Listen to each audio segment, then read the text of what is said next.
programang ito ay rated SPG. Striktong patnubay at gabay ng magulang ang kailangan. Maaaring may masiselang tema, lengguwahe, karahasan, sexual, horror o droga na hindi angkop sa mga bata. Naabutan nila ni Black Rider at saka ng mga pulis itong bahay nila Joanne na talagang patay na ang kanyang ina at ama. Dito na naabutan ni Paing ang kanyang ama na talagang naghihingalo na ito at kung saan pinuntahan niya agad itong si Joanne dahil sa may tama ito sa baril.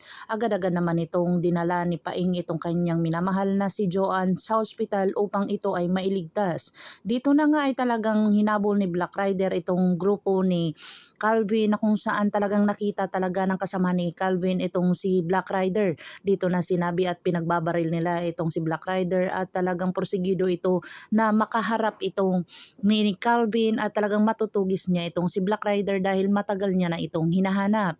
Dito na nga ay pinagbintangan na naman itong si Pretty ng kanyang kapatid ng kanyang kinakasama na si Hector kung saan akala nito ay buntis dahil sa kanyang mga narinig na mga chismis.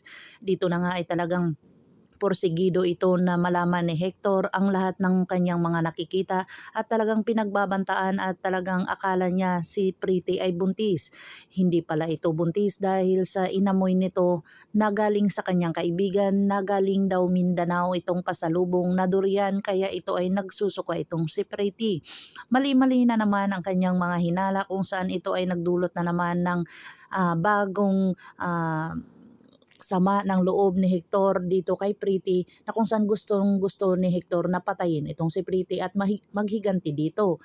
Dito na kaya maaabutan ni Black Rider itong si Calvin at mabibigyan niya na ng hustisya itong pagkamatay ng papa at ina ni Joanne na kung saan maililigtas din dito kaya ang ama nila. Pakakabangan natin ang mga susunod pa na episode ng Black Rider. Kung bago lang po kayo sa aking channel, please like, share, and subscribe para ma-update po kayo sa mga susunod pa. Maraming salamat at may God bless you.